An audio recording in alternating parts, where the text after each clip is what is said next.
جان شرح صحنه رو بخونم؟ آره عزیزم مرسی. اپیزود اول، یک شنبه. علی زمانی در نقش پدر، الهام اژدری مادر، سحر تشکر دختر. در اتاقی نیمه تاریک یک خودکار عظیم سقف را سوراخ کرده و روی زمین ریشه دوانده است. صدای مهیبی به گوش میرسد. همه جا میلرزد. آوار میریزد و سپس همه جا را سکوت فرا میگیرد. دری آهسته باز می شود. چهره دختری پدیدار می گردد. هنوز خواب آلوده است. چراغ را روشن می کند. بی صدا به شی عجیبی که از وسط سالن سر درآورده نگاه می کند و سپس فریاد می زند. بابا! تو حمومم. تو سالن یه خودکار پیدا شده. چی؟ تو سالن یه خودکار در اومده. صاف وایستاده. یونم. ناخونگیرم و تو برداشتی؟ 3 متره. خودم رو وان گذاشته بودمش. سقف و سوراخ کرده. بابا یه خودکار گنده است. عزیزم چی میگی؟ لعنت بر شیطون، این دیگه چیه؟ یه خودکار عظیم. بهتره بگم هیولا. باید یه 500-600 کیلویی هم وزنش باشه. پلاستیکیه؟ آره پلاستیکیه. لیلیان تو آشپزخونه‌ام. یه خودکار نیمتونی افتاده صاف تو سالن. نفهمیدم. این دیگه چیه؟ بابا که بهت گفت یه خودکار نیمتونی. یه خودکار؟ میخوای بگی فردریک مطمئنی که این یه خودکاره؟ پس چی میخوای باشه؟ نمیدونم. ساعت 9 صبح روز یک شنبه حتما که نباید. اونم لیلیان کور که نیستی. سر خودکارو میبینی، اونم بدنش که ازش جوهر رد میشه، اونم نوک فلزیش. کار توئه؟ چی؟ کار منه؟ تو یه خودکار نیمتونی سفارش دادی؟ آخه چرا باید این خودکار نیمتونی سفارش بدم؟ هفته پیش مگه یه درخت کریسمس یه درخت نخ سفارش نداده بودی؟ مامان اون واسه باغچه بود. آره ولی چی باشه وزنش نیم تن بود. مطمئنی دست گل تو نیست؟ آخه به کی میتونم همچین چیزی رو سفارش بدم؟ من چه میدونم کجا این چیزا رو درست میکنه؟ تو خودت میدونی؟ نه. تو ور رفتی؟ با چی ور رفتم؟ با اینترنت. مثل ماه ژانویه. میز بیلیارد گرم کننده که یادت نرفته. 3 تا از اینترنت با کامیون 3 تا برامون فرستادن که تموم چمنارم خراب کرد. لیلیان آخه چه ربطی به هم داره؟ حالا هم سقف و سوراخ میکنن. ولی کی بی اینترنت فرمون میده؟ بابا اون یک اشتباه بود، یک اشتباه کامپیوتری. خیلی زودم متوجه شدن که آدرس رو عوضی گرفتن و ما سفارش نداده بودیم. بابا فکر میکنی این یکی مال ماست؟ نمیدونم، ولی من با کامپیوتر ور نرفتم. پس لطفاً بگو ببینم این از کجا سر در آورده؟ حتی برچسبم نداره. شاید یه هدیه است. از طرف کی؟ از آسمون.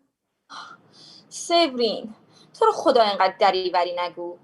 لعنت بر عقل گرایی. خب فردریک حالا چی کار کنیم؟ امداد خبر کنیم؟ امداد؟ میخوای ساعت 9 صبح روز یکشنبه واسه خاطر یه خودکار مزاحم اونا شی؟ تازه با این همه مرگ و میر تو جاده ها. پس هیچ کار نکنیم؟ فردریک دارم با تو حرف میزنم. دست رو دست بذاریم؟ هیچ کار نکنیم. خب ازش استفاده میکنیم. میخوای جوهرشو دراری؟ منظورم خودکار نیست، از این پیش آمد استفاده میکنیم. هر روز که یه خودکار به این عظمت سقف خونه رو سوراخ نمیکنه. مامان قبول کن که چنین اتفاقی خیلی نادره، مخصوصا تو شهر کوروس. دورین، خانواده تو 5 ساله که در کروس زندگی میکنن. استان فوق‌العاده‌ای و به ما نعمت‌های خیلی زیادی داده. بچه‌های خوب بخشیده، تاریخ و جغرافیای مهمی داره، پر از حیوانات فوق‌العاده و گلای گوناگونه. پس ازت خواهش میکنم به جای اینکه خار و خفیفش کنی بهش افتخار کن. تازه همین اسم کروز که همه فکر میکنن اسمش تحت لفظی به معنای گودیه، پس خودش هم تو گودیه.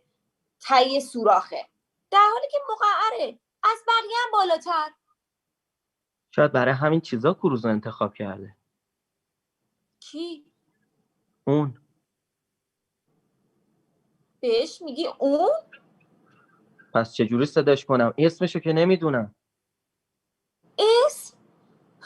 میخواستی اسمم داشته باشه؟ نه، منظورم این نبود. یه خودکار عظیم با اسم، وای که چه محشره. فردریک، چت شده؟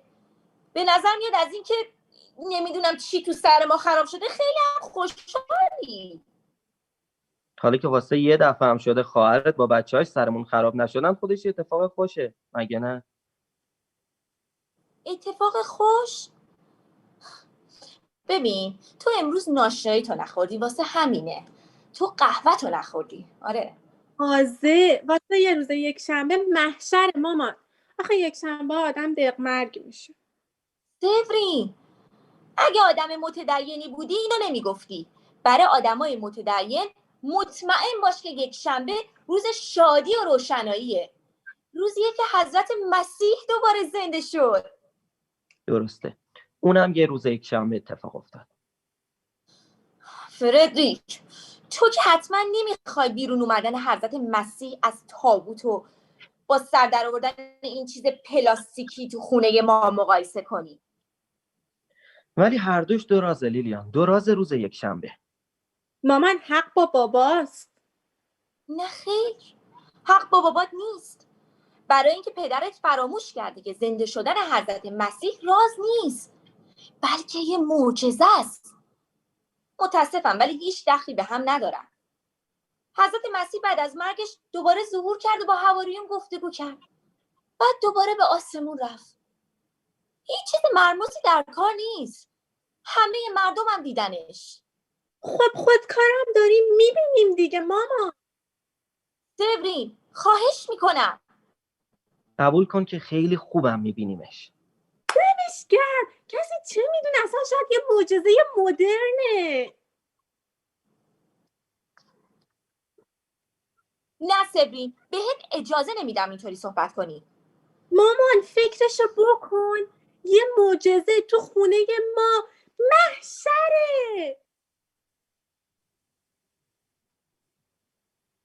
گفتم بسه دیگه.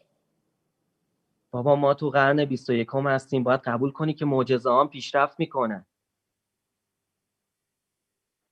لازم نیست یادم بندازی معجزه چیه.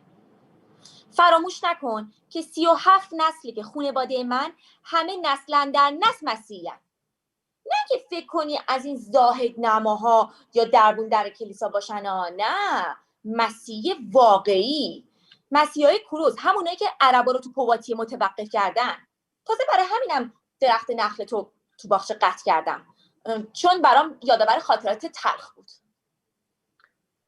حالا چرا فکر میکنی این یه معجزه مسیحیه؟ چی میخوای بگی؟ مامان مذهبای فوق‌العاده دیگه هم تو دنیا هست. فردریک، منظورت چیه؟ الله؟ فکر میکنی الله اینو؟ همه چی ممکنه. لیلیان کجا میری؟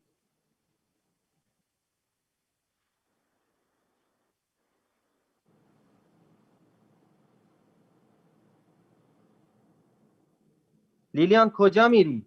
من میرم ژاندارم‌ها رو صدا کنم. بازم عقل گرایی. ژاندارما چیکار میتونن بکنن ها؟ میان اندازه خودکار رو میگیرن، ازش عکس برمیدارن، اثر انگشت میگیرن، کلی ما رو سینجین میکنن، درست همون کاری که برای مرغای همسایه کردن. آخرش هم که چی؟ هیچی به هیچی. فردریک، از ژاندارم‌های کوروس لطفاً بد نکن. لیلیان، توی زندگی چیزایی هست که هیچ ژاندارمی توی عالم نمیتونه بفهمه. به الله چرا؟ عادت دارم. و اگه موضوع چیز دیگه ای باشه چی؟ چیز دیگه ای؟ لیلیان تصور کن که شاید ما برگزیده شده باشیم. برگزیده؟ اگه ترجیح میدی میشه گفت انتخاب شدیم. انتخاب شدیم؟ ولی کی انتخابمون کرده؟ سوپرمارکت محله به خاطر کارت عضویتم تو قسمت نوشت افزار؟ فکر میکنی اینه؟ نه کاملا. فردریک، پس کی انتخابمون کرده؟ بگیم که مثلا یه نیروی مافوق. نیروی مافوق؟ آخ جون، فردریک، داری منو میترسونی. من یکی که دارم کیف میکنم. شاید هم حقمونه. ولی مگه چی کار کردیم؟ من یکی خیلی کارو کردم. خیلی زیاد. روزی خانوادم رو تأمین کردم، دخترامو بزرگ کردم، هر تابستون با شما به کنکارنو رفتم، سالهای سال پول زن خدمتکار رو دادم، ماشینمو به برادر قرض دادم که بندازتش تو چاله، هر سه شنبه شب بعد شام اومدم خونه مادر تو، از وقتی نصف تنش فلج شده جمعه شبا هم اضاف شده. و اگه دروغ نگم از سال 86 تا الان پامو به میدون اسدوانی نذاشتم. خب که چی؟ که چی؟ خب امروز کسی اومده بهم بگه بسته دیگه فردریک بوترون، بسته، وظیفت رو انجام دادی، حالا کارهای مهمتری در انتظار توست، برو. صفحه کاغذ از نو سفیده، برو بنویس، صبر نکن، برو کروز رو ترک کن. فردریک، محاله. چی محاله لیلیان؟ آیا امروز صبح فکرش هم میکردیم یه خودکار نیمتونی صاف بیفته تو سالونمون؟ نه حقیقت نداره. از این به بعد همه چی ممکنه. نمیشگر. خب میرم چمدونم رو ببندم. باور نکردنیه بابا، محشره. فردریک، مجبورم. راستشو بگو، باهات حرف زده؟ کی؟ اون به چیزی گفته؟ لیلیان این خودکار زبون که نداره. پس از کجا فهمیدی که باید بری؟ لیلیان یه بار واسه همیشه باید بفهمی که من فقط یه تیکه گوشلای حوله هموم نیستم. منم روح دارم، غریزه دارم. به خصوص صبح یه حالت عارفانه عجیبی بهم دست میده که تا حالا مخفیش کرده بودم. چون میخواستم مثل اهالی کروز باشم. میدونی اونا زیادی زمینی هستن. احسنت بابا. سیورین، ازت خواهش میکنم. چیه؟ نگاش کن چجوری تکون میخوره، چقدر سکسیه، عینه ستاره های راک. وای دارم میمیرم از خوشی که بابا رو طلبیدن. آهان، کلمه درستش اینه، طلبیده. به محض این که دیدمش دعوتش رو گرفتم و رازش رو کشف کردم. برو فردریک بوترون، برو. من میرم دوربین عکاسیمو بیارم. میدونی که امروز روز تولد پدره. امشب 102 سالگیشو جشن میگیریم. خوب میدونم. همه اونجان. جان، کرین، فرانسواز، جوجو، ژانلو، هنری، ایوون. مولودم میاد؟ نه خیر، مولود نمیاد. فرانسوا و برادرش، صوفی که تازه وضع هم کرده، حتی پسرمو هم از کروز جنوبی خودشونو قراره برسونن. آخه چقدر دلم میخواست با شما بودم. به خصوص که تا حالا یه جشن تولد فامیلی رو هم از دست ندادم، حتی یکی شد. ولی این دفعه ببینم حتما درک میکنی که آخه چی بهشون بگم؟ این حقیقتو که امروز صبح برگزیده شدم. چه عالی، حسابی حالشونو میگیره بابا. خب دیگه لیلیان، میترسم غضب کنه. میدونی آدمو دوبار صدا نمیکنن. برو بابا برو. نمیبریش؟ نه یکی دارم. میبینی؟ دقیقا مثل اونه. معلومه که قسمت بوده. خب دیگه میبوسمتون. خداحافظ. عجب، مامان یه چیزی نوشته. چی میگی؟ خودکار رو زمین یه چیزی نوشته. نه. به خدا چی نوشته؟ دوباره یک درخت نخل بکار. مطمئن بودم حقش بود که ژاندارها رو صدا میکردم. حقش بود. عجب یک شنبه باحالی. صدای موزیک ری با صدای بلند به گوش میرسد. دختر میرقصد، مادر گریه میکند و کم کم نور کم میشود تا صحنه کاملا تاریک میشود. تاریک. اپیزود 2. مرغ دریایی. منصور قارسی‌فرد در نقش آرایشگر، مجتبی هاشمی‌زاده مشتری. آرایشگاهی محقر. تنها یک مشتری روی صندلی نشسته است. حوله‌ای به دور گردن دارد. آرایشگر روپوشی به تن دارد و قیچی و شانه در دست. با دقت مشغول کوتاه کردن مویهای مشتری است. به نظر می‌رسد مشتری سخت در فکر است. شما به این موضوع زیاد فکر میکنید؟ هر بار که سوار قطار میشم. شاید به خاطر صدای قطاره. نمیدونم. صدای قطار خیلی وقتا آدمو به تفکر وامی داره. میدونستید؟ به هر حال هر بار که از پنجره قطار شهرها، جاده ها، مزرعه ها از جلوی چشمم میگذره بلافاصله به این فکر میافتم که چه چیزی آدما رو وادار میکنه حرکت کنن، رانندگی کنن، منتظر اتوبوس شن، گاو و گوسفنداشونو ببرن، چرا به این طرف و اون طرف برن. خواهش میکنم یک کمی سرتون رو خم کنید. متشکرم. چه نیروی وادارشون میکنه به جای اینکه یک جا به یه حرکت بمونن این کارا رو انجام بدن؟ به هر حال باید نیروی وجود داشته باشه ها. این کارا رو که سر خود نمیکنه. ببینید، اول 1 سانتیمتر کوتاه میکنم. خب بعد بهم بگید که تخم زدن، گاو پوشیدن، تعمیر نیروگاه ها، امضای قرارداد، ذخیره کردن هیدروکربن. چرا این کارا رو میکنن؟ به هر حال این سوال برای آدم پیش میاد دیگه، نه؟ ذخیره هیدروکربن. اگه بخواید بعدا میشه یک مقدار کوتاه‌تر بشه. ادویه زدن به غذا، اتصال دادن، واکس زدن، دوچرخه زدن. نه خودمونیم. دوچرخه زدن؟ نه واقعا فکر میکنید دوچرخه زدن عادیه؟ هیچ وقت بهش فکر نکردم. سر پا واسدن چی؟ سر پا واسدن؟ بله، فکر میکنید عادیه که سر پا وایسین و 2 پاتون رو کف زمین قرار بدی؟ اوه بله. یعنی فکر میکنم.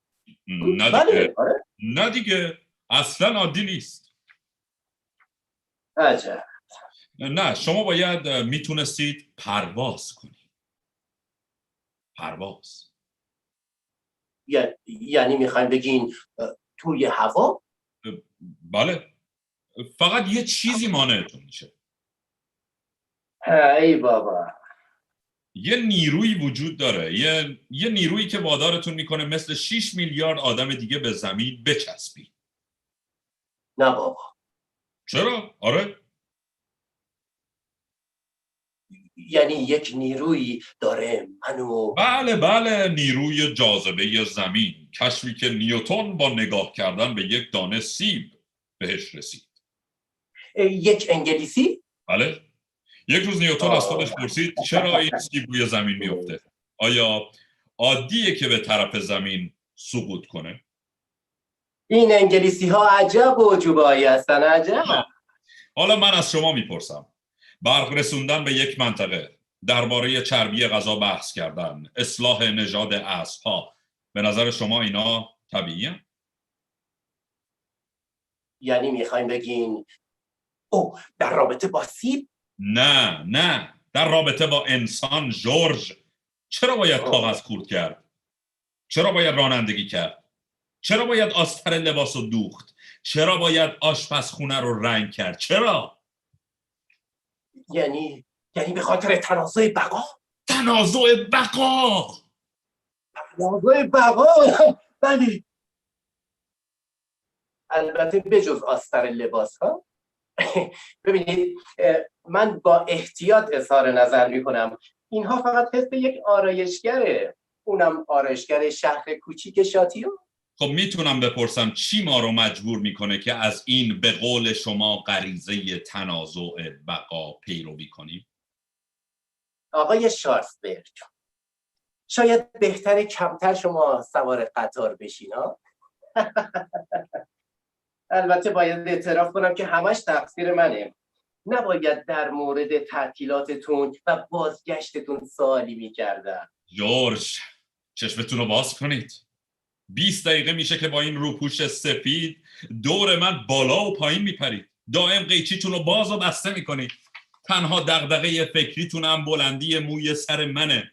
به نظر شما این طبیعیه؟ شما فکر میکنید که من آدم غیر عادی هستم؟ نه واقعا آقای شارلزبرگ اینطوریه؟ اعتراف کنید که نیروی شما رو وادار میکنه که تمام روزهای غیر تعطیل هفته موهای هم نوعانتون رو با این شنکش کوچیک مصنوعی شونه کنید. به من نگین که این عمل ناهنجار جزو ذات و خمیره وجودی شماست. قبول کنید که برای این به دنیا نیومدین که از صبح تا شب ماشین اصلاح روی گردن هم نوعانتون بکشید.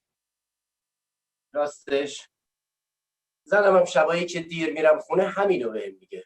زنتون بهتون میگه که کروموزوم هاتون اصلاً برای آرایش مو رنگ کردن یا اصلاح ساخته نشده؟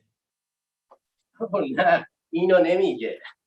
یادتون میاد که در دوران جنینی تمایلی به شامپو داشته باشین؟ شامپو؟ آقای شارلزبرگ، نه خیر. یعنی فکر نمی کنم. فکر نمی کنید یا مطمئنید؟ آقای شارلزبرگ، خیلی دلم میخواست که جواب این حرفتون رو بدم. خیلی. ببینید، من معمولا با مشتری ها خوب رابطه برقرار میکنم. یعنی منظورم اینه که گپ میزنم. متاسفانه جورج، حتی اگه شما اینطور فکر میکنید، من فکر میکنم که با این سوالات وقتتون رو تلف نمیکنم. چی شما رو وادار میکنه آرایشگری کنید؟ درسته که پدرم خیلی موافق نبود، ولی در ضمن اون هرگز مانعم نشد. نه هرگز. اعتقادات خودشو داشت، ولی آدم بسیار ملایمی بود. بسیار ملایم. اهل دعوا و مرافعه نبود به هیچ وجه. ملتفتین که چی میگم؟ ترجیح میداد که با همه موافق باشه. میگفت برای سلامتی انسان بهتره. میگفت که موافق بودن با آدم ها طول عمر میاره. شاید باورتون نشه، ولی اون خودش به من کمک کرد که اولین آرایشگاهمو بخرم. ولی راستش نمیتونم بهتون بگم که ته قلبش دلش نمیخواست که پسر شغل دیگه ای داشته باشه. با تمام این احوال آرایشگر شدید. پس اذعان میکنید که در وجودتون نیرویی هست که به شما مسلط شده و وادارتون کرده این حرفه رو انتخاب کنید. حرفه‌ای که نه تنها پدرتون تایید نمیکرد، بلکه نه حرف دلتون رو بزنید. برای خود شما هم قابل درک نیست، به خصوص با در نظر گرفتن قیافتون. قیافم؟ بله. آره درسته. ببین قیافه من بیشتر به خواننده ها میخوره. موضوعی نیست جورج، درباره قیافه انسانیتون صحبت میکنم. قیافه پستاندار تحول یافته، میمون دوپا. باور کنید آدم وقتی شما رو با قد 1.80 متر میبونه فکر میکنه نه. شما خیلی لطف دارین. 1.78 متر و 78 اونم به زور. با اعضای فوقانی تنومندتون، قفسه سینه فراختون، این آرواره های محکم که قادرن هر طعامی رو خورد کنن. وقتی ششهاتون رو در نظر میگیرم، گوشهاتون، پاهاتون رو میبینم، آدم واقعا نمیتونه تصور کنه که برای این خلق شدید که به موهای مردم تافت بزنید، همونطور که سیب هم برای افتادن رو زمین آفریده نشده. یعنی شما فکر میکنید که راه هم غلط بوده؟ بله، 100%. چیزی شما رو وادار به این کار کرده، مثل این نیروی جاذبه لعنتی که شما رو به کف زمین چسبونده. با این حال وقتی آدم به بازوهای شما نگاه میکنه خوب متوجه میشه که فقط، دقت کنید، فقط با 2 بال زدن میتونستید بالای ابرا پرواز کنید. حالا که خودتون موضوع رو مطرح کردید باید بگم که درسته. من خیلی وقتا دلم خواسته که پرواز کنم 3 یا 4 دفعه. باور میکنید؟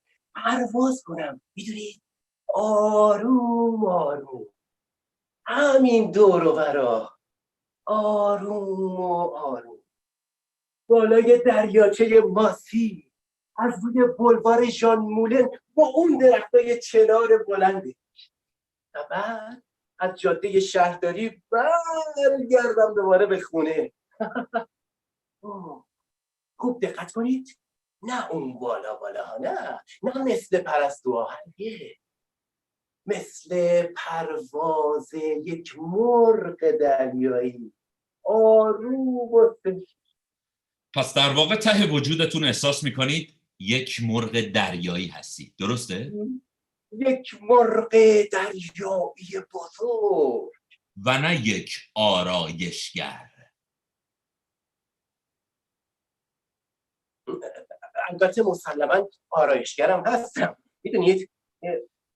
راستش هنوز قسط آخر مغازه رو ندادم، پس نمیتونم کارم رو تعطیل کنم. یعنی فعلا نه. ولی خب معلومه که اگه حق انتخاب داشتم ترجیح میدادم که مرغ دریایی باشم. دارم قیافه زنم رو مجسم میکنم. چرا حق انتخاب نداری؟ واسه اینکه یک نیروی مانع میشه. رسیدی به اصل مطلب جورج، رسیدی به اصل مطلب. البته به لطف شما آقای شارف. حالا میفهمی جورج که همه ما در بندیم، هممون. چی میشد اگه مشتری هایی مثل شما بیشتر داشتم؟ جورج،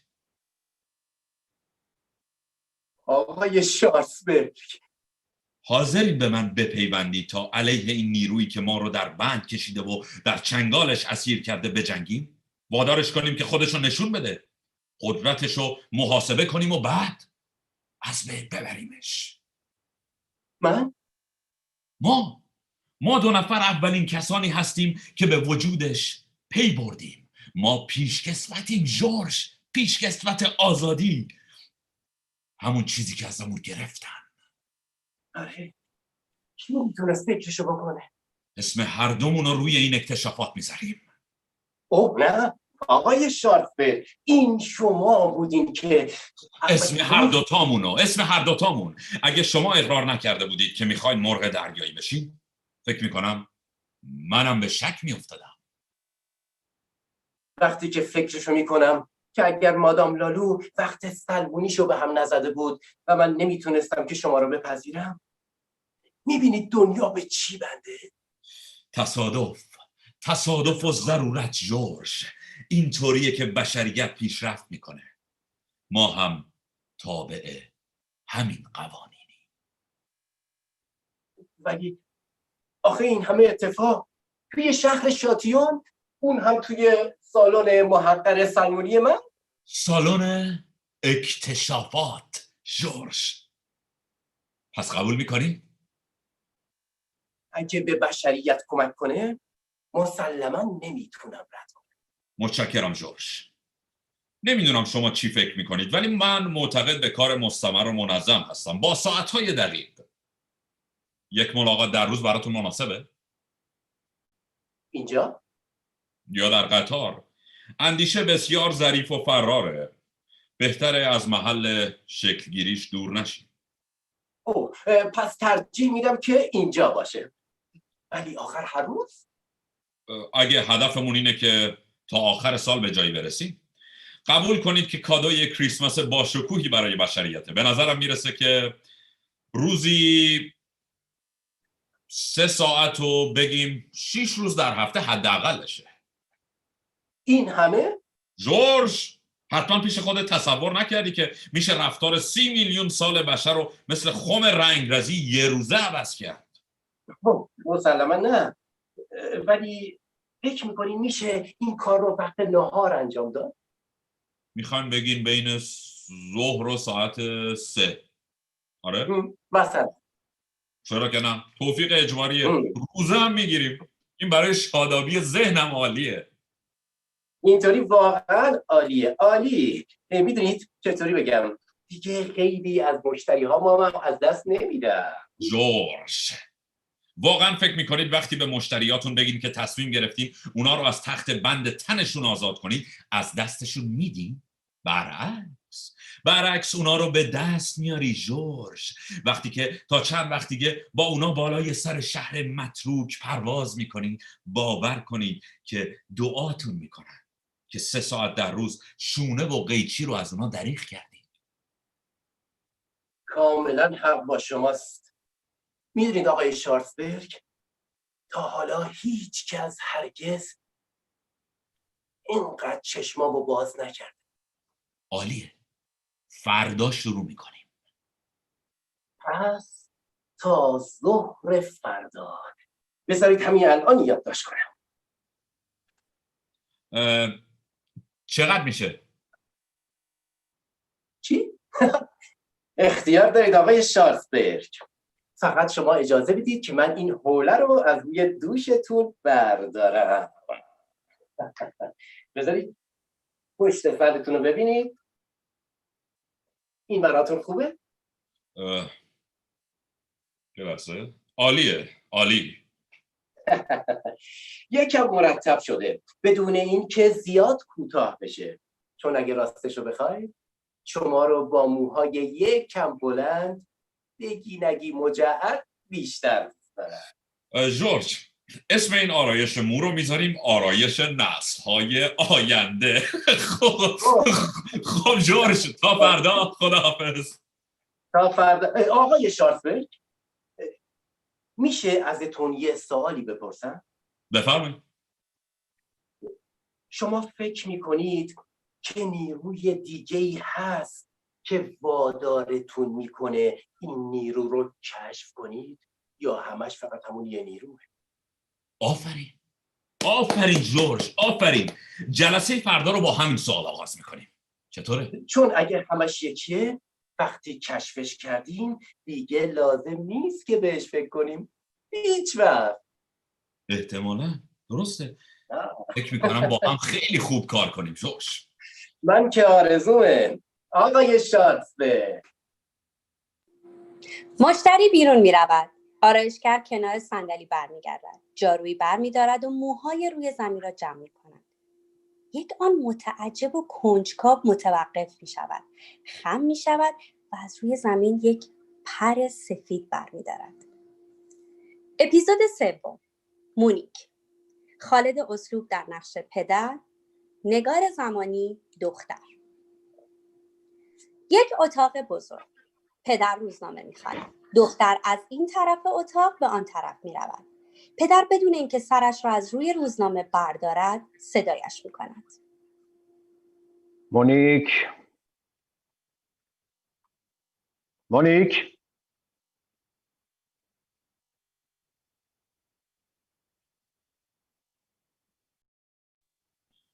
بله بابا. میشه بدونم وقتی صدا میکنم مونیک تو چرا جواب میدی؟ ببخشید؟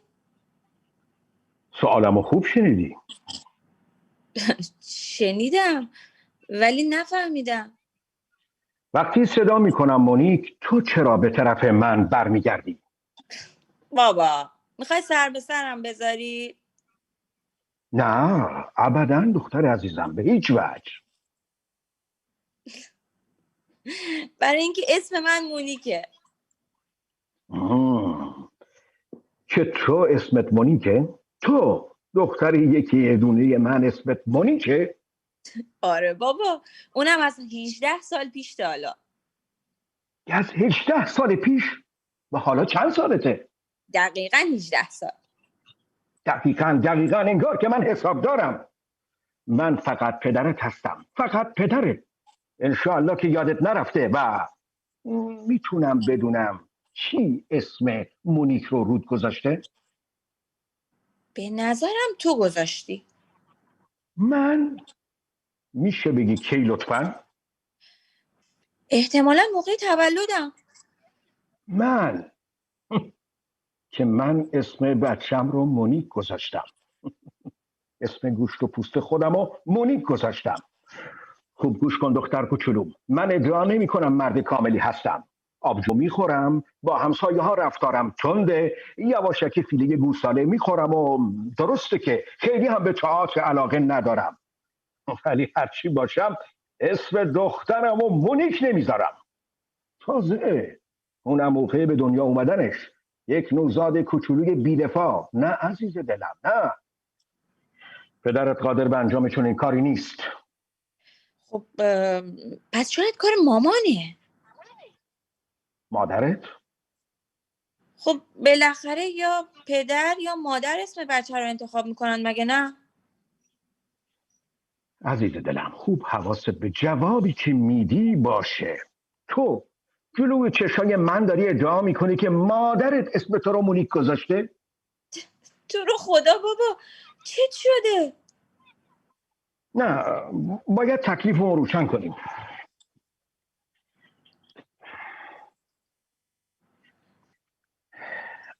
الو عزیزم، منم مزاحمت شدم. کار زیادی ندارم، موضوع دختر بزرگمونه. داره بهم میگه که اسمش مونیکه. آره درست شنیدی، مونیک. منم همینطور. خیلی تعجب کرده. ادعا میکنه که تو موقع تولد اسمش رو روش گذاشتی. آره تو در جریان هستی؟ معلومه که باور میکنم. آره ولی تو که میشناسیش، میدونی چقدر یک دنده است. خواهش میکنم برو به کارت برس. برو. سرش خیلی شلوغه، کلی مشتری تو مغازش بود.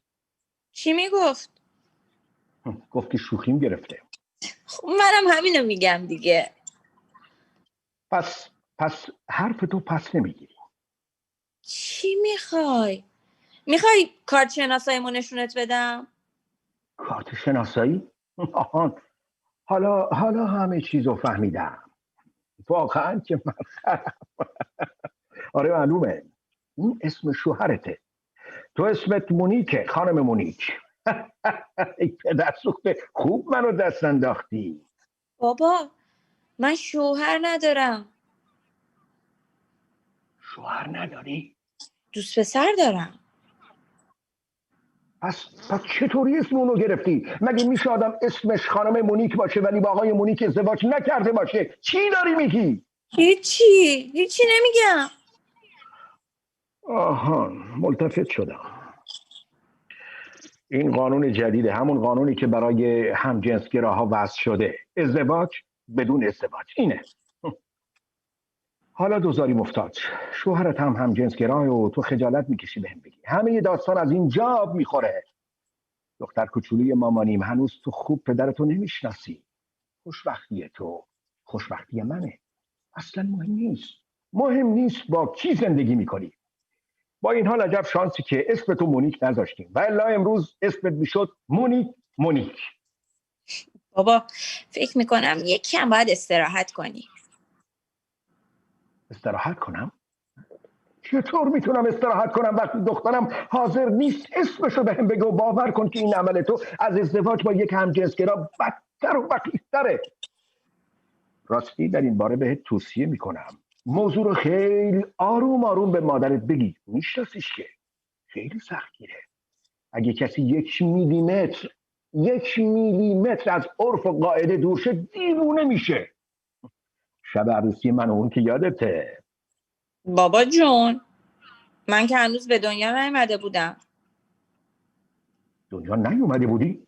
وقتی با مادرت عروسی کردم هنوز دنیا نیومده بودی؟ نه بابا. میدونی که ما به خاطر تو با هم ازدواج کردیم. مادرت حتما یه بچه میخواست، البته در چارچوب اصول اخلاقی، پس تنها راهش ازدواج بود. باورم نمیشه که ما فقط محض خاطر تو ازدواج کردیم و تو در مراسم شرکت نکردی.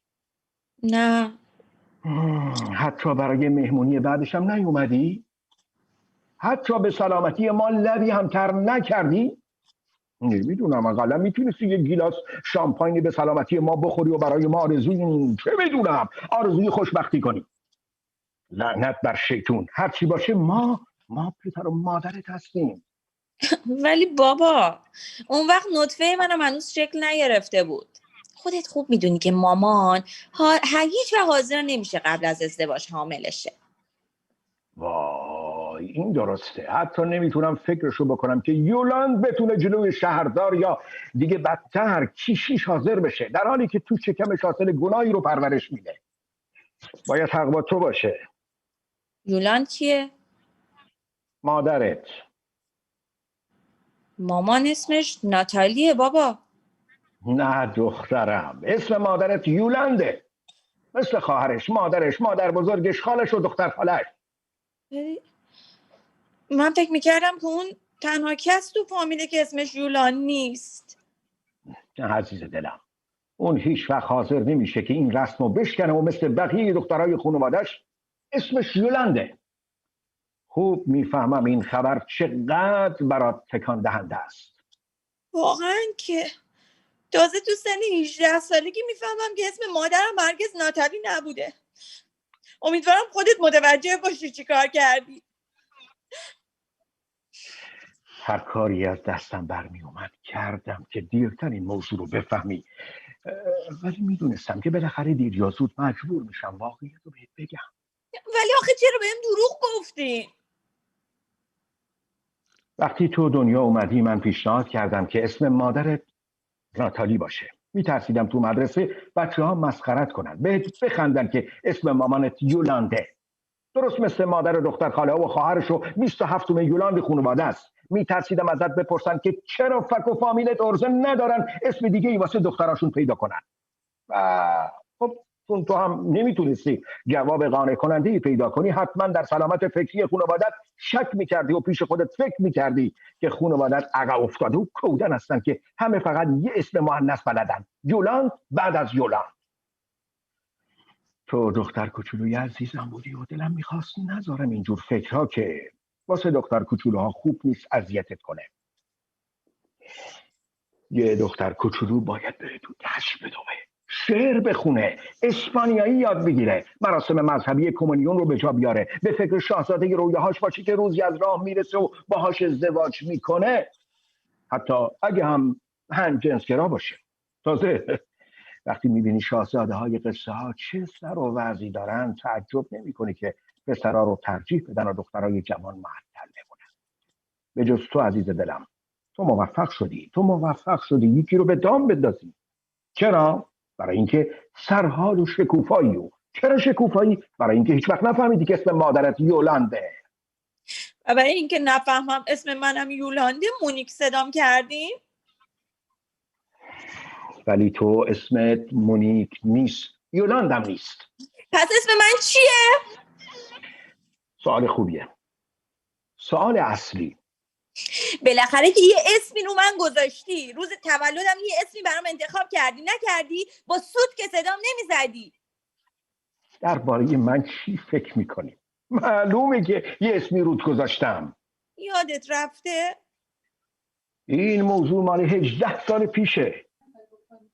18 سال پیش دختر جونم، تو خودت یادت 18 سال پیش چی کار میکردی؟ به دنیا میومدم. جواب ساده و گنگیه. ازت میخوام یه خاطره دقیق، یک رایحه، یک تصویر به خاطر بیاری. مثلا یادت نیست که من روی گهوارت خم شده بودم؟ نه یادم نیست. و یادت هم نمیاد تو اون موقع با چه اسمی صدات میکردم؟ چه اسمی تو گوشت زمزمه میکردم؟ حتی یه اسم تقریبی. نه. فقط یه صدا، یه آوا، یه حرف صدادار، یه چیزی که بتونه بهمون کمک کنه. نه. خب حالا میبینی تو با یک مغز تازه و نرونهای تر و تازت نتونستی حتی اسمی رو که پدرت وقتی بهت شیر میداد صدات میکرد به خاطر بسپاری و حالا از هم ایجاد میگیری که چطور من مردی که سال و ماه فرسودش کرده یادش نمیاد که بابا ازت معذرت میخوام. مهم نیست. این حق نشناسی از مشخصات سن توه. همه تو این سن همینطورن. در 16 سالگی خیلی عادیه. 18 چی؟ 18 سال بابا. آها بله 18 سال. ببخشید الحق که دختر مادرتی وسواسی و دقیق. عزیز دلم چیزی شده سرتو پایین انداختی؟ حالت خوب نیست؟ چیزی گفتم که ناراحت شدی؟ همه چی رو به راه. مثل کف دستم میشناسمت. هرچی باشه تو دختر منی، تنها فرزندم. خیلی خوب، نمیدونم اسمت چیه ولی برای باقی چیزها همه چیزو دربارت میدونم از سر تا پا. و حالا هم دارم میبینم که موضوع فکرتو مشغول کرده. میدونی بابا فکر میکنم درباره هانری حق با توه. هانری کیه؟ دوست پسرم. اسمش هانریه؟ مثلا میبینین اسم هانری رو خیلی دوست دارم. اگه پسر میشدی اسمتو هانری میذاشتم. هانری قبول کن که زمین تا آسمون با مونیک تفاوت داره. اتفاقا منم همینو از خودم میپرسم. چی رو؟ بعضی وقتا از خودم میپرسم اسم مونیک بیشتر بهش نمیاد؟ به هانری؟ آره. نه تو رو خدا. تو امروز چشمامو باز کردی. متوجه شدم که درستی که هانری خیلی وقتا مثل دخترها رفتار میکنه ولی انگار که یه جورایی عزیز دلم من که بهت گفتم برای من مسئله نیست. ولی من هیچ حالیم نبود اصلا. انگار کور بودم. با این حال میدونی چی کار کرده؟ هانری؟ آره یه پرتاب کننده نیزه رو که برای بازی‌های المپیک تمرین میکنه تو خونش دعوت کرده. خب خیلی فکر خوبیه. فکر میکنم متوجه نیستی. ببین اونو برده تو آپارتمانش با همه وسایل؟ نه آخه میدونی که پرتاب کننده های نیزه کوری دستک و دنبک دارن. مردم فکر میکنن که فقط یک ساک و کفش ورزشی و چند تا نیزه دارن ولی این فکر کاملا اشتباهه. بابا تو به پرتاب نیزه علاقه داری؟ نه واقعا، یعنی ورزش مورد علاقه من نیست ولی خب یکم دنبال میکنم و باید اقرار کنم که نمیفهمم چرا کوچکترین مدالی در این رشته نمیگیری. این که نمیشه آدم از طرف بهترین فوتبال دنیا رو داشته باشه و از طرف دیگه در پرتاب اینقدر جنگ بزنه. یه جای کار میلنگه، قبول داری؟ واسم اصلا مهم نیست. اشتباه میکنی عزیز دلم، اشتباه میکنی. نمیشه که آدم چشماشو رو حقایق ببنده و طوری رفتار کنه که انگار مشکلی در کار نیست. حالا این درست که هیچ قدمی ور نمیدارم که اوضاع عوض شه. درسته که هیچ کاری نکردم که از این مخمسه خارج شیم، در حالی که اینطوری که داری میگی هانری حداقل یه حرکتی در این جهت کرده. نمیتونم از این بابت سرزنشش کنم. یعنی میخوای بگی تاییدش میکنی؟ خوب گوش کن. اون یک پرتاب کننده نیزه رو خونش دعوت میکنه، بهش سرپناه میده، بهش محبت میکنه. این خیلی مهمه که قبل از مسابقه آدم احساس کنه مردم بهش علاقه دارن و در دنیا تنها نیست. فکر میکنم این شاید کمک کنه تا از این وضع خارج بشیم و کار هانری کاملا درسته. کی خارج شه؟ چی میگی؟ فرانسه عزیز دلم، فرانسه و پرتاب نیزه فرانسه. پس تکلیف من این وسط چی میشه؟ خب تو هم فرانسوی هستی؟ آره یا نه؟ تو با اون خوشبخت نیستی؟ احساس بدبختی میکنی؟ آره. مسلما زندگی با یک ورزشکار، اونم ورزشکاری در این حد کار آسونی نیست. ولی هانری که ورزشکار نیست بابا، اون با یه ورزشکار میخوابه، اصلا ربطی به هم نداره. چطور ربطی به هم نداره؟ دیگه داری تون میری عزیز دلم. مردی که بتونه تنهایی دردناک این قهرمان ها رو درک کنه، به خصوص در طول این دوره های مثلا هواخوری که بیچارا رو میبرن بالای کوه تک و تنها توی یک اتاق فسقلی در یک خونه چوبی ولشون میکنن. این مردی عزیز دلم، چه بخوای چه نخوای یک ورزش دوست با مرامه. و اگه از اینجور آدما که حقیقتاً به ورزشکارهای جوون علاقه دارن بیشتر داشتیم، حتما پرتاب نیزه از این فلاکت خارج میشد و رو میومد. برای همینم به هانری آفرین میگم و از اینکه دامادی مثل اون دارم به خودم میبالم. ولی بابا میترسم که دیگه هیچ وقت بر نگرده. دیگه تو هم خیلی موضوع رو گنده نکن. آخه هر روز بیشتر ازم کناره میگیره. بهش گفتی اسمت مونیکه؟ یعنی فکر میکنی واسه اینه؟ بعید نیست که کارها رو خرابتر کرده. ولی خب هیچ وقت از این بابت سرزنشم نکرده، قسم میخورم. شاید به روی خودش نیاورده و تو خودش شیخته. چی رو؟ اسممو؟ نفرتی که از اسمت داره رو. میدونی آسون نیست که آدم صبح تا شب با کسی زندگی کنه که باید مونیک صداش کنه. اصلا آدم دلش میخواد طرفو به قتل برسونه، بس چی میشه؟ آدم تو خودش میریزه. تو خودش میریزه برای اینکه مرتکب قتل نشه، رفتارشو کنترل میکنه و دنبال چیز دیگه میره تو فراموشش کنه. مثل نیزه؟ مثلا. پس به خاطر اسم مونیکه چی؟ که هم جنسگرا شده. کی میدونه؟ شاید یه روز با خودش گفت که هر چی باشه اسم همه زنها میتونه مونیک باشه. میفهمم. خودتو بذار جای اون. خودمونیم، نمیشه بهش خورده گرفت. به خصوص که گریزش در همجنسگرایی برای اطلاع ورزش کشور بوده. یعنی میخوام بگم همجنسگراییش برای پرتاب نیزه و دو میدانی کشور خیلی هم مفید بوده. میدونی؟ میتونست به جای این کار خفت کنه. نه باور کن، الخیر و فی ما وقع. خیلی هم باید خوشحال باشی. حالا بهتر میفهمم. بیچاره هنری. آره بیچاره هنری. برای اونم زندگی خیلی طلایی نبوده. بابا بله؟ فکر میکنم هیچ وقت اینقدر با هم حرف نزده بودیم. ممکنه. هیچ وقت مثل امروز خودمو به تو نزدیک احساس نکرده بودم. عجیبتر این که من هنوز اسم تو رو نمیدونم. متاسفم. نه یه خورده هم تقصیر خودمه. باید یادم میمون.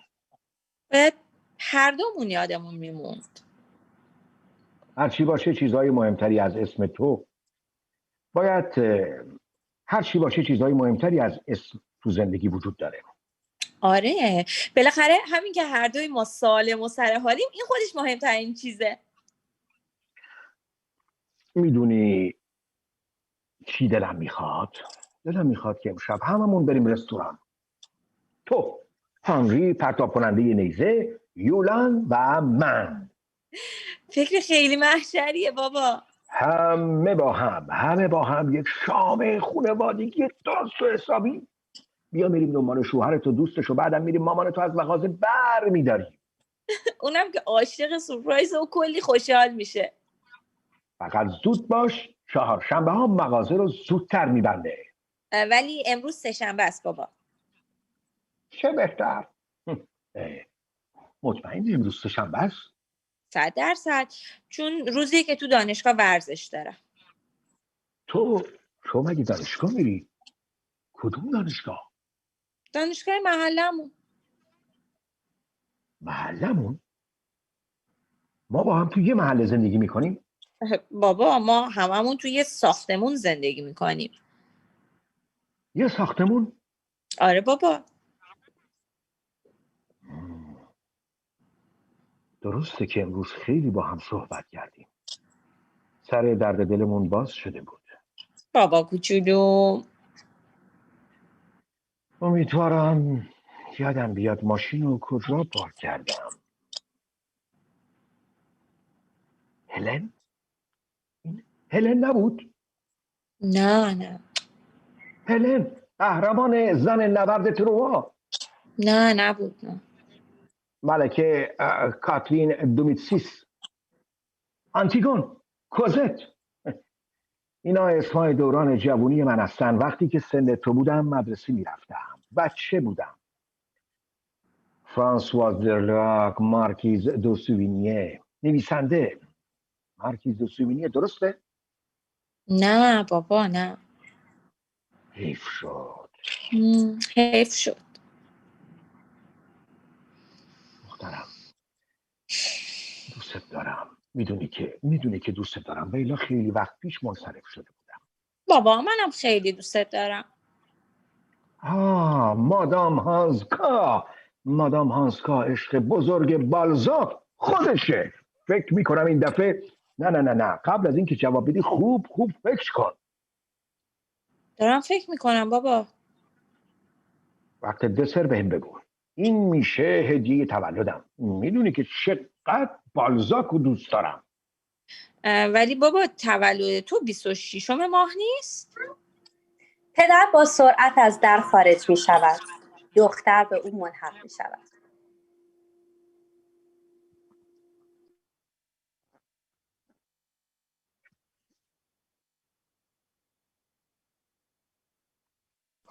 خسته نباشید دوستان. مرسی، خسته نباشید همه. خسته نباشید. مرسی که وقت گذاشتید تماشا کردید. واقعا عالی بود. خسته نباشید همه. ممنون.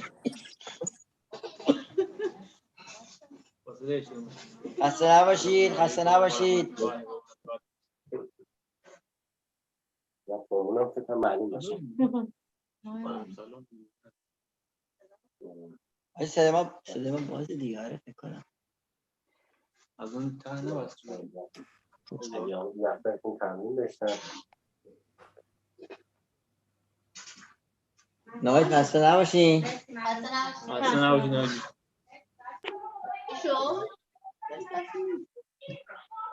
من داشتم حرف زدم ولی مثل که میوت بودم. مرسی، شما خسته نباشید. من تشکر میکنم از همگی. مرسی که تشریف داشتید، گوش دادید به ما. متشکرم.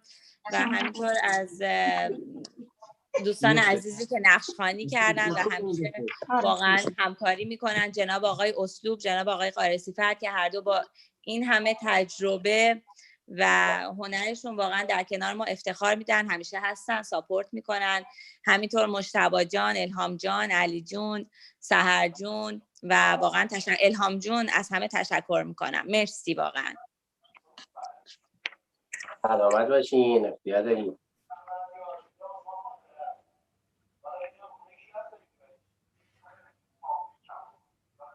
خب خسته نباشید. ما اینجا گروهی کار رو نگاه کردیم. بیاد باشه. من فکر کنم باید بیام قطع کنم برگردم.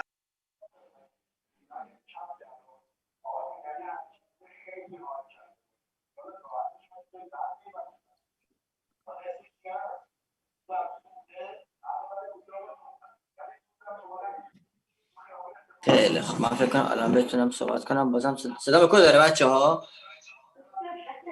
خیلی خوبه.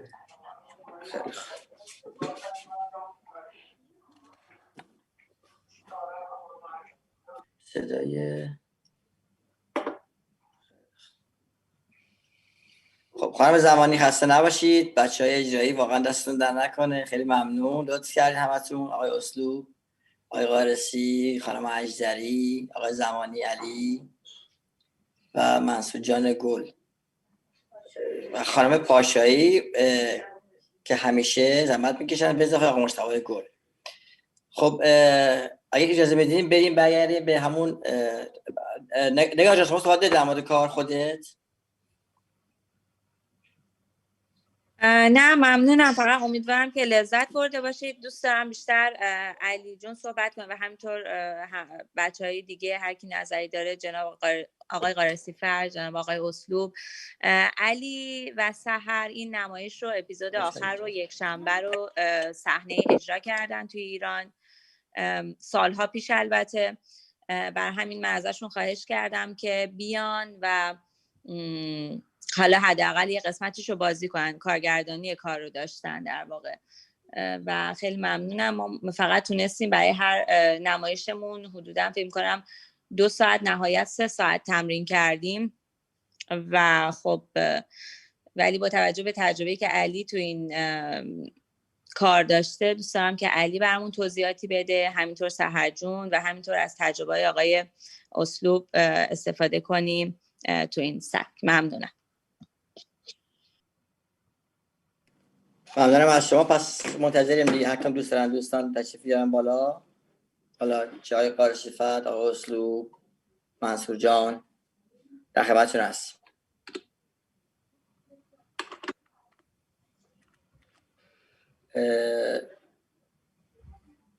میخوام منصور شروع میکنم. منصور جان میشه در مورد تجربه برای ما توضیح بدین چطور بود این همکاری؟ بله خواهش میکنم. البته ما بیشتر شنونده هستیم چون دیگه امروز به لطف دوستان ما اومدیم برای اجرا. اول با تشکر کنم از نگار جان که به یاد ما بودن، حالا توی این اوج گرفتاری‌ها و کارها که آدم کمی غافل میشه از کارهای هنری، پیشنهاد دادن و خدا شکر که متنم کوتاه بود تونستم قبول کنم و واقعا سعادتی بود و افتخاری بود. و بعد از مدت‌ها، حالا بخاطر این قضیه کرونا که فعالیت خاصی ما حالا اینجا نداشتیم، یه فرصت بود که بیایم دوباره و یه کاری رو ارائه بدیم. لذت بردم از کار دوستان دیگه تو 2 تا اپیزود دیگه، چون من حالا فقط مربوط به اپیزود خودمون با مجتبی در ارتباط بودم. به اونا هم خسته نباشید میگم. هر 2 اپیزود عالی بود، هم اپیزود اول هم دوم دیگه. خالد جانم که ماشاءالله با تجربهش رو و نگارم که با بازی روان خوبش واقعا خیلی خوب کار کردن، لذت بردیم. اپیزود اولم همینطور، حالا اسم دوستان من خیلی نمیدونم ولی واقعا خوب بود. در خدمتتون هستیم برای حالا صحبتمون از راهش. ممنونم، لطف کردید. تمرین خودت با مجتبی چقدر بود؟ ما مجموعه 3 جلسه تمرین داشتیم، ولی من متاسفانه به خاطری که چیزی که نگار فرستاده بود PDF نبود و عکس بود، اینجا هیچ جا پرینت برام نمیگرفتن. منم چشام نمیدید رو گوشی دیگه ای که کوچیک بود، رو گوش خودم نمیشد بخونم چون باید به زوم بس میشدم. و من تا بعد از ظهر امروز تازه تونستم که پرینت بگیرم و که از دوستان صفحه ها رو رنگاشو برد و تبدیل کرد و این چیزا، و پرینت گرفتم بازم کم گرفت و 2 صفحه‌ش هم دست نویس کردم. امروز شده دیگه تونستم سجاوندی کنم و بذارم جلو شده اینا که دیگه بخونم. چه خوب. تجربه خوبی بود. به آموزشام تبریک میگم. اونم زحمت کشید، پارتنر خوبی بود، واقعا انرژی و حس میداد. دمش گرم. ممنون از شما، ممنون از همه دوستان که وقت گذاشتن امروز اومدن و کار دیدن. از شما در نکنه، خیلی متشکرم. ممنون از شما. نگار جان، انتخاب بازیگرات میشه بهم بگی چطور انتخاب کردی بازیگرا رو؟ والا با توجه به کاراکترها معمولا انتخاب میشه دیگه. میبینیم نمایشنامه خوانده میشه، ببینیم به کی میخوره و البته خب 1-2 تا دیگه از دوستانم هم بهشون پیشنهاد دادم برای 2 تا از نقش‌ها، متاسفانه فرصت نداشتن. و خب یه دلیلم که در واقع علی و سحر این کار رو انجام داده بودن و اصلا قبلا به من پیشنهاد داده بودن که ما اینو صحنه‌ای کار کنیم و انشالله این اتفاق خواهد افتاد. فقط در واقع شاید الان یه اتود زدیم ببینیم چی به چیه. چه خوب، چه خوب. پس بریم پیش علی آقای زمانی گل. هستن علی آقا؟ من توی ندارم اینجا علی آقا. سلام عرض کردم. خوبی؟ خسته نباشید. خسته نباشید. ممنونم، متشکرم. شما خسته نباشید. خب حالا شما یه باری کار کردی درست علی جان؟ کارگردانی کرده بودی؟ بله من فکر میکنم که تقریبا 3 سال پیش بود. یکی از اپیزودها در واقع همین اپیزود یک شنبه رو ما داخل دانشگاه کار کردیم، برای کار نهایی کلاس بود و ارائهش دادیم. در واقع من بازی نمی کردم، کارگردان بودم و سحر همین نقش رو میخوند و 2 بازیگر دیگه که حضور نداشتن. خب چه خوب. تغییراتش چی بود به نظرت نسبت به 3 سال قبل؟ چه تغییری داشتی برای چه فرقی کرده برای شما؟ والا تغییرات ما اونقدر وقت نداشتیم که تغییرات توی تحلیلات بدیم، یعنی توی تحلیل تغییری وجود نداشت. ولی خب به جهت اینکه من داشتم نقش رو میخوندم و دوستم نبود و مجبور بودم که ذهنیت قبلی راجع به نقشی که محمد میخوند پاک بکنم، مجبور بودم که حالا تو همون زمان کوتاهی که داشتیم خودم برای خودم ابتدایی بزنم که شبیه اون نشه، با وجود که دوست داشتم نقشی که دوستم خوند، ولی خب چون که خودم کارگردان بودم و باعث میشد که اگر من مثل او بخونم خب دیگه هیچ ارزشی برای من نداشت، سعی میکردم دیالوگا رو سعی کنم با احساسات جدید بخونم. البته توی متن به هر حال وقتی که دوباره خوانش شد خیلی چیزای جدیدی دیدیم، خیلی تجربیات جدیدی دیدیم که به هر حال اون موقع روش کار نکرده بودیم. دقیقا منظورم همین نکته بود که این 3 سال تفاوت که اتفاق افتاد برای متن اجرای اول و اجرای بعدی، نگاهتون به متن عوض شده بود؟ نگاه به متن همون بود، چون متن خیلی متن طولانی نبود، خیلی هم فکت نداشت که دستمون باز باشه تحلیل جدید باشه، همون تحلیل تکامل پیدا کرد. اوکی. همون تحلیل تکامل. حالا دوست داریم هم که راجع به تحلیل صحبت کنیم، ولی خب بهتره که اول اساتید محترم همه صحبت کنن و به هر حال بقیه خوانشگران بعد اگه که وقت شد خوشحال میشیم که بشه در مورد نقشم در مورد متنم تحلیل کرد. عالیه. خب خانم تشکر سحر جان، خسته نباشید، واقعا دست شما در نکنه، خیلی ممنون لطف کردید. بعد با این خوبی جذابیتی که هست توی نمایشنامه خوانی، ولی باعث میشه که ابتکار عمل به خرج بدیم دیگه. بالاخره از حالا شما به اون فرم موها که بسته بودین و لباسی که پوشیده بودین خب خیلی جذاب بود، یعنی سنتون رو واقعا پایین آورده بود و نزدیک شده بودین به نقشی که می‌خواستین بازی کنین. حالا همین سوال از شما میکنم، تفاوتش برای شما چی بود نسبت به 3 سال قبلی کار کردید؟ خب اول من سلام عرض میکنم خدمت همه و امیدوارم که از دیدن اجرا لذت برده باشید. ببینید اجرای صحنه‌ای با نمایشنامه خوانی خیلی تفاوت ایجاد میکنه، چون توی نمایشنامه خوانی دست شما به لحاظ اکت بسته هست، مخصوصا برای نقش سفرین که خیلی خیلی مرتبط به اکتی که اجرا داره، چون دیالوگایی که توی متن داره خیلی کمه، بیشتر 1-2 کلمه‌ای هست، شاید مثلا چند تا دیالوگ چند جمله‌ای داشته باشه و همش حول محور اون حالا خودکاری که افتاده زمین بازی داره. برای همین خیلی دستمون بسته میشه توی نمایشنامه خوانی، به خصوص این که وقتی نمایشنامه خوانی آنلاین هست به خاطر دیلی صدایی که میاد و حالا مشکلاتی که اول ایجاد شد باعث میشه که واقعا اون زمان که میخوای دیالوگ بگی نمیدونی چقدر فاصله میفته، شاید اونجوری که باید و شاید دیالوگا پینگ پونگی و خوب در نیاد. ولی به طور کلی از لحاظ تحلیل شخصیت، خب اگه بخواین راجع به شخصیت من صحبت کنم راجع به شخصیت دختریه که تقریبا تازه وارد سن تینیجری میشه، حدودا مثلا 13-14 ساله هست.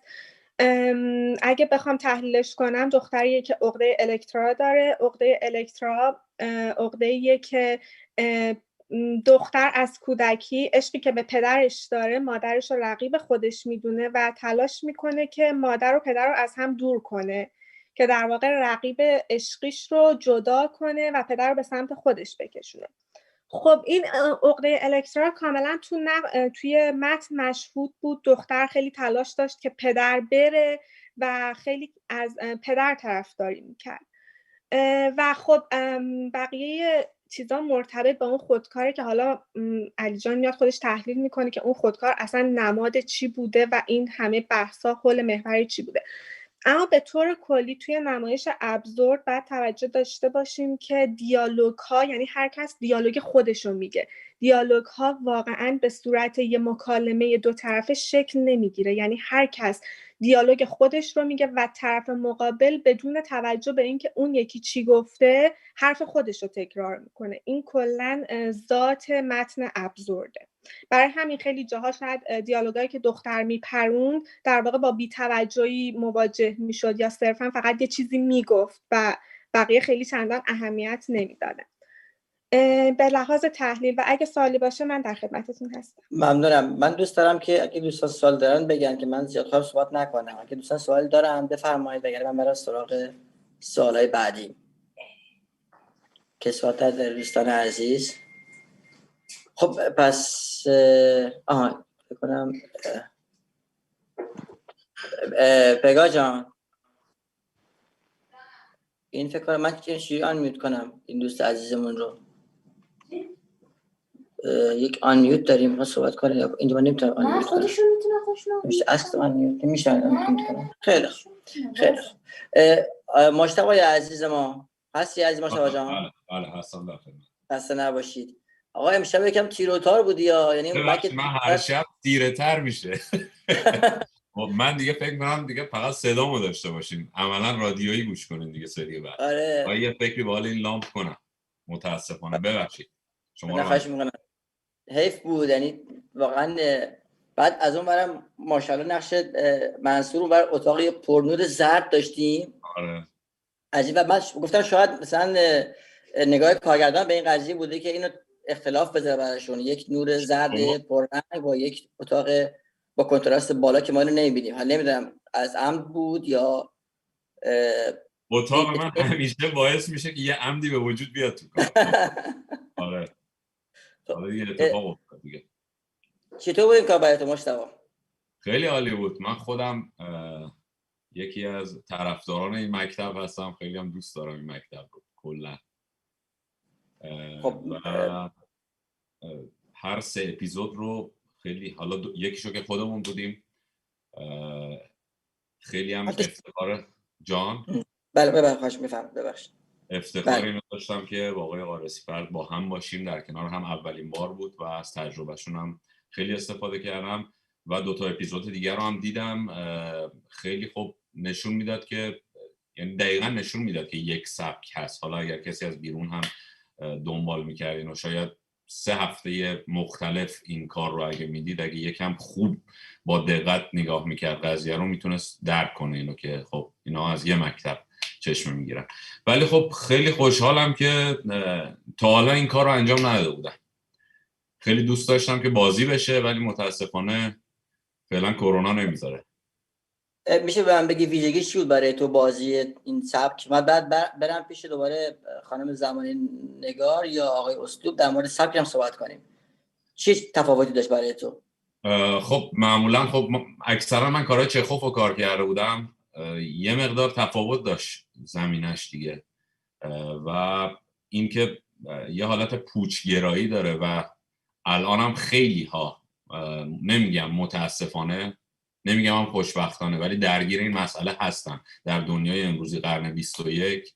حالا با وجود این همه تکنولوژی و پیشرفت، این اتفاق به نظر من خود به خود افتاده برای خیلی ها و خیلی خوشحال بودم که درگیر این موضوع شده بودم. حداقل این 2-3 هفته، 1 هفته، 3 جلسه، کمتر از 1 هفته شد. بعد یک کار خوبه که همیشه البته نگار میکنه، ترکیب‌های خوبی میچینه، یعنی ترکیب‌های بازیگری که انجام میده ترکیب‌های خیلی خوبی هستن. واقعا ترکیب شما و آقای قارسی فرد واقعا ترکیب جذابی بود و تبریک میگم به شما و خانم زمانی با ترکیب‌های خوبشون. نگار جان اگه فکر می‌کنی مجالش هست یه مقدار برای ما در مورد سبک ابزار صحبت کنید لطفاً، که بعد بریم با صحبت کنیم بچه‌های دیگه. خواهش میکنم. من این بحث رو میسپارم حالا به صورت اختصاصی جناب آقای اسلوب اگه زحمت بکشن خیلی متشکرم میشم، لطف کنن. من فقط حالا در رابطه با این کار خاص اگر بخوام یه مقدار صحبت کنم، حالا با تمرکز روی این 3 نمایشی که انجام شد، میتونم بگم که در واقع اصلی ترین موضوعی که تو این کتاب مطرح میشه در واقع اون سرد بودن روابط انسانی تو دنیای مدرنه و از همگسیختگی ذهنی برای آدمای مختلف. اما اون چیزی که این نویسنده رو خاص میکنه و اون نوآوری که تو این سبک داشته اونه که در آخر یه روزنه امید و باقی میگذاره. حالا این هنوز برای ما مشخص نیست که آیا این امیده هم همونقدر پوچه یا نه، اما میشه یه برداشت یکم روشنگرایانه ترم به این موضوع داشت و در واقع اون اعتقادی که حالا به همون معجزه مدرن داره. و خب متناش توی تمام اپیزوداش اصلا شخصیت محور نیست، بیشتر روی تیپ مانور میده و اون فضا رو نمیده که خیلی ما خیلی به صورت ظاهری تو عمق شخصیت بریم، اما بسیار زیاد خود داستان و محتواهاش بسیار تحلیل داره، تحلیل‌های خیلی قوی. ما متاسفانه به خاطر که فقط حدوداً 4 روزه که درگیر این نمایش هستیم هممون و همم خب مشغله خیلی زیاد داشتن تو این مدت، ما نتونستیم که در واقع اونقدی بحث کنیم روی این مسئله، ولی به صورت شخصی مسلماً هممون راجبش فکر کردیم، نکته‌ها رو بیرون کشیدیم و واقعاً از لحاظ محتوایی خیلی متنای قوی هستن. جناب اسلوب اگر زحمت بکشن راجع به ابزار در ما صحبت کنن متشکرم میشم. خواهش میکنم. با تشکر از شما و دوستان عزیز بینندگان محترمی که لطف کردن وقت گذاشتن و بیننده ما بودن. من صمیمانه سپاسگزارم که اون یه مقدار از وقتم گذشته. در واقع ما باید بعد از اجرا شنوای نظر بینندگان باشیم. حالا سوالی چیزی باشه، من در خیلی خلاصه بگم که سبک ابزورد یا تئاتر پوچی اتفاقا در حیطه علایق شخصی من اصلا نیست. برعکس مجتبی، من اصلا پوچی رو کار نکردم. ابزورد این اولین کاری بود به طور جدی درش ورود کردم. علاقمند به کارهای آقای بکت هستم به دلیل یگانه بودنشون در این سبک که کارهای خیلی بزرگی انجام دادن. متونشون میخوندم ولی هیچ وقت ارتباط خوبی برقرار نکردم. کلا خیلی خیلی ساده و کوتاه هستش، یعنی بحث خیلی پیچیده‌ای در ابزورد وجود نمیاد مگر در شکل اجرا که بحث مفصلی میطلبه و جزء به اصطلاح آگاهی هایی که من دارم نسبت به این سبک نیستش. یعنی من در واقع خیلی دنبال این سبک نرفتم. ما بیشتر به رئالیسم گرایش داریم دیگه. خیلی هنر کنیم میریم به طرف سورئال. تئاتر ابزورد همون پوچگرایی هستش، از یه نقطه شروع میشه برمیگرده سر جای خودش، یه سری حرفای بی ربط با هم دیگه رد و بدل میکنن، در اینی که در ورای این یک معنا هم هستش. ولی در کل اگر بخوایم نگاه کنیم، این نظر شخصی من هستش، در تئاتر ابزورد یک نوع معنا باختگی هستش، یه مقداری از نهیلیسم بهتره، یعنی خیلی سیاه نمیبینه، فقط ممکنه بیهوده ببینه. اینو در تئاترش من میگم. در تو مکتب ابزورد کلا در جهان مکاتب ادبی من بحثی ندارم، ولی در کل بد نبود این تجربه. میخوام اینو بگم که این کاری که من انجام دادم جالب بود، یعنی خیلی خلاقیت در بازی به وجود میاره. ما فرصتی برای تمرین نداشتیم، 2 تا نیم ساعت کار کردیم با خانم زمانی که اونم من یه سری شرایط خاص داشتم، یک گرفتاریه برام پیش اومد، یه دونش تو ماشین تمرین کردم، یه دونش هم رفتم بالکن با صدای به اصطلاح پیرامون بود. کلا با 2 تا تمرین نیم ساعته علاقه‌مند شدم از این نظر که اگه ما بخوام اینو کار کنیم در کارگردانی و بازی جای خلاقیت داره. ولی کلش نظر شخصی، اگه مثلا یه جایی یه کار رئال باشه یه کار ابزورد باشه، من رئال رو ترجیح میدم. این علاقه شخصی هستش، ولی مقایسه نمی‌کنم کدوم بهتر هستش. در هر حال فرصت خیلی کم هستش. دوستانی هم که حضور دارن مثل آقای ابراهیم پور و بقیه دوستانم، من دوست دارم صحبت کنن، چون ما هر هفته تریبون دست ما هستش و زیاد حرف میزنیم، میترسم دیگه دوستان از دست ما خسته بشن. سپاسگزارم آقای تیسپا و من منتظر نظرات دوستان. انتقادات من بیشتر میپسندم. لطف کردید. البته آقای اسلوب، آقای علی زمانی صحبت کردن که اگه میشه راجع ابزار صحبت کنن. چشم علی جان، حتما. خانم سیمین یه سوال داشت. سوال دارین خانم سیمین شما؟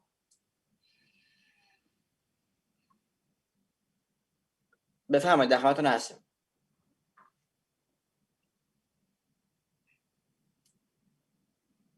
اگر میکروفونتون رو باز کنید. آها صحبت داریم. خانم سیمین بابت پنجشنبه شب‌ها خب ما مدت هاست که چهارشنبه اجرا میکنیم و پنجشنبه شب‌ها بیشتر شب‌های خانواده است، یعنی اکثرا دوستان نیستن و نمیرسن بیان و ما چهارشنبه شب‌ها رو در نظر گرفته بودیم، ولی چشم به این قضیه حتما فکر میکنیم. ممنونم از شما. ما هم دوست داریم شما تشریف داشته باشین، در خدمتتون باشیم. پس علی جان اگر صحبتی هست بفرمایید، در خدمت شما هستم. با تشکر از خانم سیمین عزیز. عذرخواهی میکنم که من یعنی پریدم توی لطف میکنید. من راستش حالا چون که یه مقداری به هر حال تحقیقاتی داشتم روی ابزورد سابقاً، میخواستم یه چند تا نکته رو بگم. عذرخواهی میکنم استادم آقای اسلوبم راجبشون صحبت کردن، ولی ابزورد کلا اشتباه معنی شده. ابزورد از زورد میاد که در واقع به اعداد ناگویایی میگفتن یا مسائل مبهمی میگفتن که فیثاغورس کشفش کرده بوده و این واژه رو برای اون آورده بوده و در واقع تئاتر ابزورد به تئاتر عبث گفته میشه و آقای دکتر ناظرزاده کرمانی اینو گفتن و معنای این در واقع مقدار کج‌فهمی بعضی موقع ها میشه در این باره، ولی معناش گنگ و عبث هست یا ناگویا. و یه مقداری آقای اسلوب گفتن که من ارتباط نمیگیرم با این.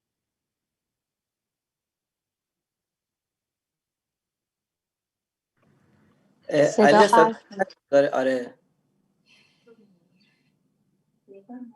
چه شنیدید؟ عذرخواهی میکنم دستم رفته رو میوت. خواهش میکنم. تا اینجا که آقای اسلوب فرمودن که تئاتر اینو می‌خواستین شروع کنید شما. جانم تا کجا؟ اسلوب نمایش ارتباطی برقرار نکنم اسلوب با نمایش. این ارتباطی که برقرار نمیکنن کاملا درست میگن، چون که تئاتر ابزورد و حتی مکتب ابزورد، اول که بگم مثلا به عنوان یک مکتب هنوز کاملا شناخته نشده، چون چارچوب ها و مانیفست مشخصی ابزورد نداره و نمیتونه به عنوان یک مکتب شناخته بشه. برای همین هست که خیلی موقع ها برای شناسایی ابزورد مردم گیج میشن. خیلی متنا بوده که سورئال بوده بهش بهای ابزورد دادن و این گیجی به وجود میاد، چون واقعیت اینه که هنوز به عنوان مکتب خاص شناسایی نشده. و این که آقای اسلوب میگن ارتباط برقرار نمی‌کنم کاملا درسته. ابزورد از پس جنگ‌های جهانی اومده، 2 تا جنگ جهانی. آقای کیرکگور دانمارکی هستن، فیلسوف هستن، پوچی رو معرفی میکنن و بعدا نیچه میاد این پوچی رو بهش در واقع بال و پر میده و بعد باعث میشه که یه مکتبی به نظر میاد که به وجود اومده به نام ابزورد و ارتباط گرفتن با این ابزورد بسیار سخته. چرا که چون ما جنگ جهانی رو تجربه نکردیم. مردمی که داخل اروپا بودن و دیدن که توی اوج آرزو، توی اوج موفقیت، تمام موفقیت‌هاشون، تمام آرزوهاشون، تمام دید بلند مدتشون به آینده از بین رفت و بعد دوباره زندگی براشون به وجود اومد، کاملا پوچگرا شدن. از این بابت نه فقط پوچگرایی یا در واقع پوچگرایی که معنای این بده که حالا دین وجود نداره یا هدفی وجود نداره، معنای اینه که ریز میبینن آینده رو. سبک زندگی آمریکایی‌ها به همین جهت خیلی تغییر کرد داخل آینده. میگن که آمریکایی‌ها اصلا پول سیو نمی‌کنن، میگن که دیدشون خیلی کوتاه مدت‌تر هست. این باعث شد که واقعاً روی روان خارجی‌ها تاثیر بذاره، ولی ما ایرانی‌ها کاملا متن ابزورد رو درک نمی‌کنیم. حتی نویسنده‌ای نداریم بتونه بگه من ابزورد می‌نویسم و حتی ابزورد به عنوان مکتب نیست. یعنی یک شاخه‌ایه که هنوز دقیقاً شناسایی نشده به عنوان مکتب. بعد حضور فیزیکی دارن شخصیت ها، متوجه هستین؟ ولی حضورشون فیزیکی هست، ولی از لحاظ معنایی با همین ارتباط رو نمیتونن بگیرن، ولی متن به شدت معنا داره. متاسفانه شاید ما به دلیل اینکه در مورد متون خارجی ابزورد مطالعه نداریم نمیتونیم معناش بفهمیم، اگر نه خیلی معناهای عمیق و با پشتوانه‌های خیلی زیاد فلسفی وجود داره و کاملا هم به سمت فلسفه میره. در خدمتتون هستم، امیدوارم که کمکی کرده باشه. علی جان خیلی خوب بود. من که خیلی یاد گرفتم، دست در نکنه. ممنون از شما. دوست داریم. عذرخواهی میکنم ازتون که ممنون از شما. مختل برنامه. متاسفانه زمانمون خیلی محدود هست و آقای استاد درست فهمیدن، زمانمون ساعت 11:46 دقیقه به وقت اماراته و ما یک مقداری از وقتمون خیلی عدول کردیم، با اینکه کار بسیار خوب بود و واقعا جا داره که باز در مورد صحبت کنیم. دوستان اگه صحبتی دارن، سوال دارن، بفرمایید، در خدمتتون هستیم. دوستان سوال دارین در مورد کار؟ من اگه پس اجازه بدین به عنوان حسن ختام از آقای پاکستان دعوت کنم تشریف بیارن، هم به عنوان یک تماشاگر و هم به عنوان یک منتقد در مورد کار صحبت کنن. و من یه صحبتی دارم آقای. خواهش میکنم آقای ابراهیم، در خدمت شما هستیم.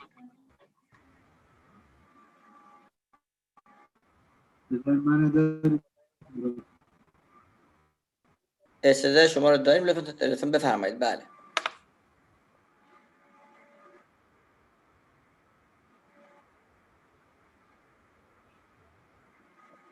فکر کنم مشکل هفته قبل آقای بود. مشکل هفته قبل پاورجاست.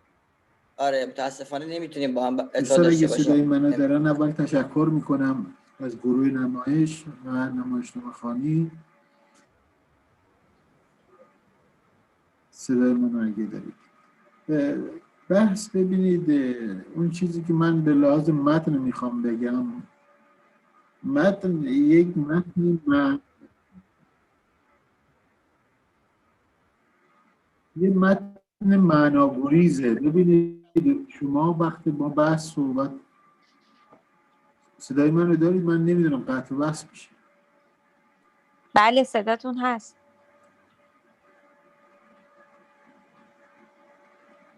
مشکله؟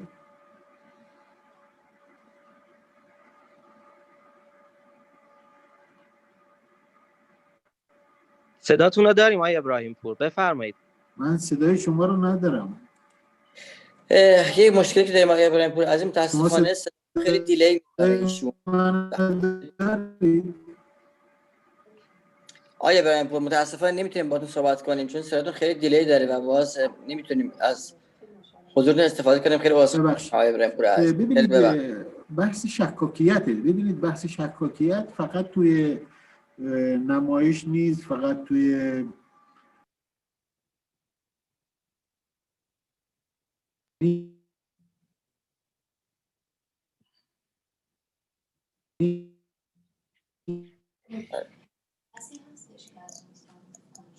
آقای ابراهیم پور عزیز نوشتم براشون، متاسفانه صداشون با تأخیر برام میاد. آقای ابراهیم پور من فکر میکنم که متاسفانه باید از حضور شما باید با آقای ابراهیم پور تماس بگیریم. حالا من در شخصی در واتساپ بهشون صحبت میکنم که چون ما هفته آینده هم با ایشون خیلی کار داریم، مشکل میکروفونشون رو حل کنن ان شاء الله، بتونیم ازشون استفاده کنیم. بله بله متاسفیم، هفته گذشته هم صحبت خیلی خوبی داشتن که ما نتونستیم بهره بگیریم. درست می‌فرمایید.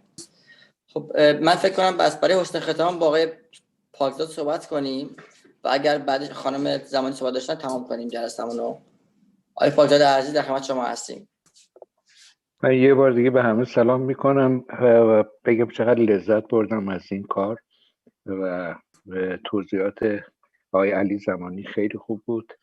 روی ابزار صحبت کردن و من معتقد بودم در عین اینکه حتی اون رو ابس و یک نوع نافهمی متن بخوایم اسم بذاریم، درونمایه یعنی بنمایه کار با اینکه آدم ها حرفاشون با هم متفاوت هست، از جهانی صحبت میکنه که درک متقابلی از یک داستان ندارن. من اولین بار بود این کار رو میدیدم، میشنیدم و راجع به این دوستان این نمایشخوانی رو دیدم. من میخوام تشکر کنم از همه و یک مورد بود در مورد آقای اسلوب، با اینکه بقولن این پوچیگرایی رو کار نکردن و علاقمندی هم بی علاقه بودن به این داستان، اما میخوام بگم که خیلی بازی روانی داشتید و من معتقد هستم که شما سوای هر متنی کارتون خیلی عالی بود. همه بچه‌ها کارشون خیلی خوب بود. از همه من تشکر میکنم، خصوصا از منصور خان که خیلی خوب بود کارشون با آقا مجتبی. من تو با اینکه 2 موضوع مختلف رو با هم گفتگو میکردن اما باعث نمیشدن که شما از متن واقعی کار دور بیفتید. به هر حال این خیلی تلاش خیلی خوبی بود. به نگار خانم زمانی هم سلام میکنم و انشالله که بازم کار خوب و بهتری ببینیم و همونطور که وعده دادن این رو به صورت نمایش روی سن ببینیم. من متشکرم، وقت زیادی هم نمیگیرم. انشالله که موفق باشین و خیلی ممنون که بازم من اینجا بودم و لذت بردم از این کار و یاد گرفتم. لطف کردین آقای پایزاده عزیز، حضور شما و دیگر دوستان بر ما افتخاره واقعا. آقای احمدی هم یه مطلب توی تکست نوشتن. بله آقای احمدی عزیز، من میگم واقعا هم خود کار هم بازی هم این سبک جای صحبت بسیار داره. متاسفانه زمان ما یک مقدار اندک است و نمیتونیم بیشتر از این در خدمت دوستان باشیم. خانم زمانی شما صحبت دارین در پایان کار، بفرمایید، در خدمتتون هستیم. خواهش میکنم. من مجدد تشکر میکنم از همه دوستان عزیز که تشریف آوردن، کار ما رو حمایت کردن و همیشه حمایت میکنن و در کنارمون هستن. و همینطور تشکر خیلی ویژه دارم از تک تک بچه‌ها که همراه بودن تو این کار و واقعا متشکرم که با این همه مشغله باز وقت میذارن و همیشه همیار هستن. مرسی از همه و همینطور مرسی از شما. ممنونم دوستان، خیلی ممنون از شما. خسته نباشید واقعا دوستان عزیز. ببخشید فرصت خیلی کم بود، لذت بردیم. ممنون از همه گروه و اجرایی که واقعا به ما یه شب خوب برای ما باز برمغان آوردن. شبتون بخیر باشه. خدا نگهدار. از خدا تشکر آقای تیسپا که این برنامه رو میذارید و از نگار جون مجدد و همه دوستانی که اومدن و کارو دیدن که تعدادم زیاد بود. ممنون از همتون.